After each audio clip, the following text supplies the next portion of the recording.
So 2 weeks ago at the Chula Vista reception for the Ukrainian athletes, Willie Banks told me that USATF is considering some kind of way of paying top athletes a living wage. And since he's on the board and he has a vote, and you're also involved in this decision, how would that happen? How could that be done? Aside from shoe contracts, how could athletes, top athletes in America, be given a living wage by USATF? Yeah, so first of all, this to our athletes is a little bit all over the map. Yeah.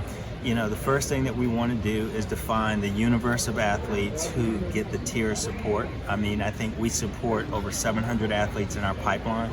There are 151 of them that are on our team.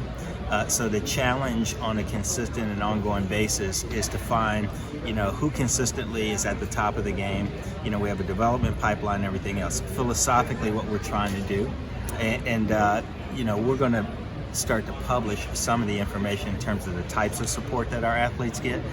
But what we want to do is find that universe of athletes that are at the top of the game, that we can support them in ways, and 70% of our funding comes from money that I raise through corporate sponsorship. Right. 60% of our budget goes to support high performance, and then of that, probably 10% comes from a high performance grant.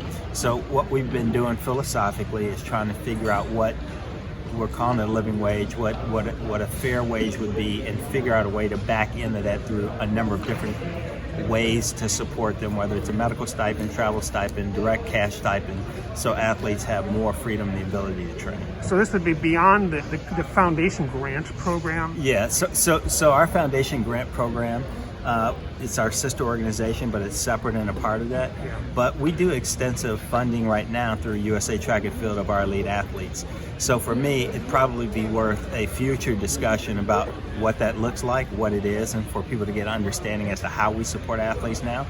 My good friend Dave Woods writes about it often, and when I read some of those pieces, I feel like the media only has a piece of the puzzle in terms of the type of support. Yeah. So seriously, I would encourage you. We should follow up on this, and so we can get you some data, Yes. and so you have that factually, because it's a discussion I think is really important. The last thing I'll say is that when our sponsors see the impact that their investment has on our athletes, they've been eager to increase the support of our athletes. Okay. So why don't we have a follow-up, and I'll have our staff get everything together to get you that kind of information. I'll communicate with Susan. Susan can get it, and we'll get it back to you. And will there be a decision made in the next year or 2 years? How long is the timeline for deciding on this program? Well, I think that once you see the information that you have, I think we're closer to that.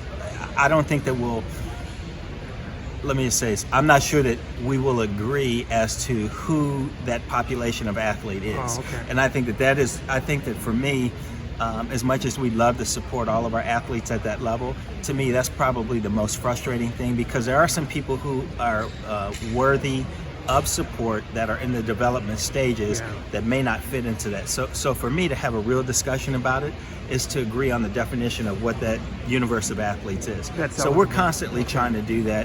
And since we've been here, we've increased the support of our athlete 2 or 3-fold since we've been here. So for me, I really want to get you guys that data and information, and then from that we can probably have a follow-up discussion about Excellent. it. All right. Thank you very much. Okay.